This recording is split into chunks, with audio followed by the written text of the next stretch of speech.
Joining us now is the Democratic governor of Oregon, Kate Brown. Governor Brown, thank you for being with us. It's great to have you on the show tonight. Let's discuss this. There seems to be some lack of clarity or disagreement between what you are reporting to be happening and what the Homeland Security Secretary is reporting to be happening. What can you tell us about what we expect tomorrow and in the coming days?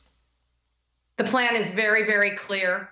Federal authorities agreed to withdraw Border Patrol, Customs, and ICE officers from the streets of downtown Portland starting tomorrow afternoon.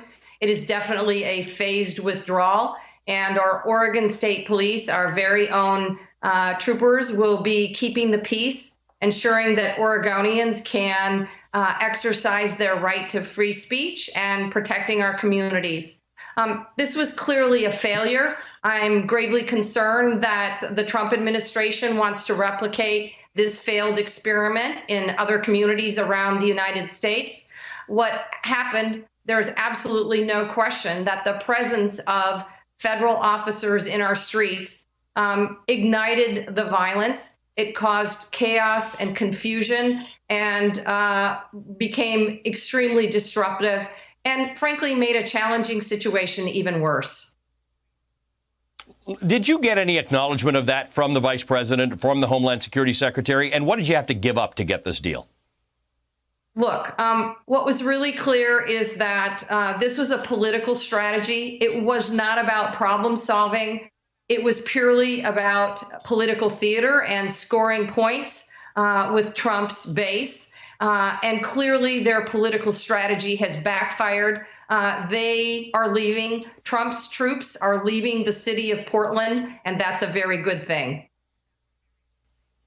Talk to me about what your state police officers are going to do now. When you talk about protecting the right, people's First Amendment right to protest, and keeping the peace. What does that look like? Is that a new set of instructions that state police have? Is it a discussion that you've had with your state authorities about how that's going to look?